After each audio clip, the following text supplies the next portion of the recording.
كانوا بيتوهوا من بعض. انما دلوقتي مصطفى فتحي مع حازم مع عمر مع باسم مع عيد بيعملوا مشكله لاي خصم اهو. لو فاقهم بيعملوا مشكله. بصوا هنا ميزه الزمالك بقى اهو. بصوا ميزه ايه الزمالك. بقول لحضراتكم دي ميزه الزمالك وجبناها من اول السطر. وباسم يحط هدف جميل في الدقيقه 16 وكانه بيقول للرجاء كفايه بقى خلاص احنا هنلعب. فباسم باسم مرسي في الدقيقه 16 من زمن الشوط الاول يحرز هدف جميل من 4 لعيبه. بص عيد وتحرك بدون كره حلو قوي وبص فوق. انما طبعا ايه عاوز اقول ميسي. الناس هتقول لي ميسي يا عم بقى وبتاع.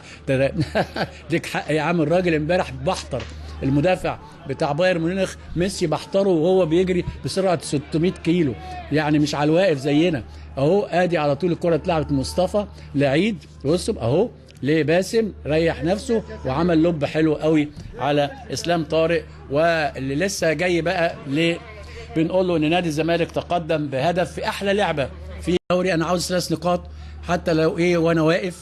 هنشوف الزمالك في هذا اللقاء هيعمل ايه. اهو عمل. لسه بقول لحضراتكم يعني فرحتي بالفن والهندسه ودوع من الدوري. انما اللي تكسب بيه تلعب بيه. وادي مصطفى فتحي يحط الهدف الثاني يعني في وقت قاتل يعني في الناس كانت هتنام. 2-0 لنادي الزمالك. مصطفى فتحي اهو المجتهد لما اتنقل ناحيه اليمين بان. انما لما رماه في الحته الهو اللي هناك ديت يعني ايه اتظلم. اذا مصطفى فتحي لما يجي ناحيه اليمين ناحيه الحريفه اهو.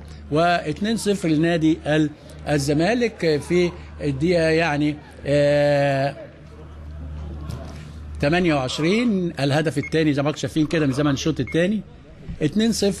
ادي حفني يا سلام دي كعب وادي باظه كده قضاء وقدر تروح للمحريف دهوت تحط الكوره يحطها على